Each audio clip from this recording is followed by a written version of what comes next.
Music is magic anyway. It's crazy that it even works,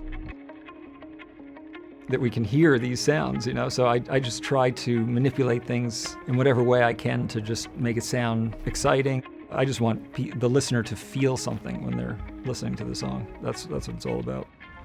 One of my favorite things when working on music is trying to come up with new sounds and textures that might not have been heard before, or if they've been heard before, just in a slightly different way. And the really cool thing about where we're at in sort of the timeline of recording is you do have seemingly endless possibilities. You have a ton of plugins, we have lots of different pieces of analog gear, you have outboard effects and reverbs and delays. So I spend a lot of my time actually just trying to find new ways of creating a feeling. I used to only work in one DAW. Now I literally will work in whatever the person starts in. I want to start in that. So if I get a track sent to me in Ableton, so like when I work with Flume, Harley sends me a session in Ableton, and I sometimes will work in Ableton, then I'll export into Pro Tools. I might do some sub-mixing. I get a Logic session, I might do sub-mixing in Logic. I'll adjust plugins within that, I'll make groups. I try to just keep the essence of whatever this producer has done as intact as I can, so that then I can expand on it.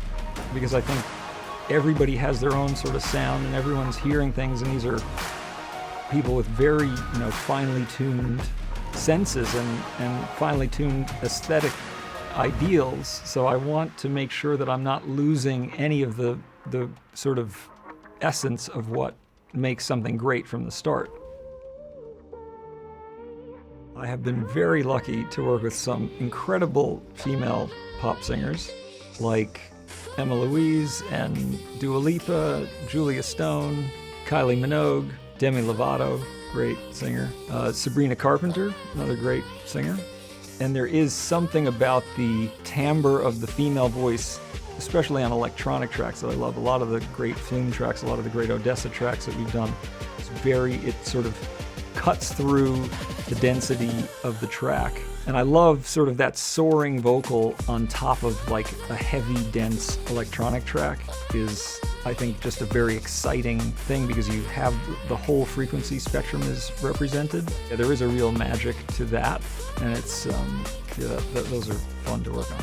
I've used all different monitors over my career, and I've recently started using these KH310s. It's surprisingly pleasant to listen to. They're very clear, and they don't sound too colored, and I feel like I'm able to hear very small details, especially in the mid-range, and I'm hearing the vocal placement in a very accurate way. I feel like it's giving me a kind of sort of this magnifying glass that I can really hone in on very slight details that maybe, before I was kind of missing. The one thing that kind of goes through all of my work is it's about the feeling. To me, I know that there's no right and wrong in music, and that's all I can kind of go on, is like, how does it make me feel? Am I getting lost in it? And then I feel like if I'm getting lost in it, then I hope the listener will.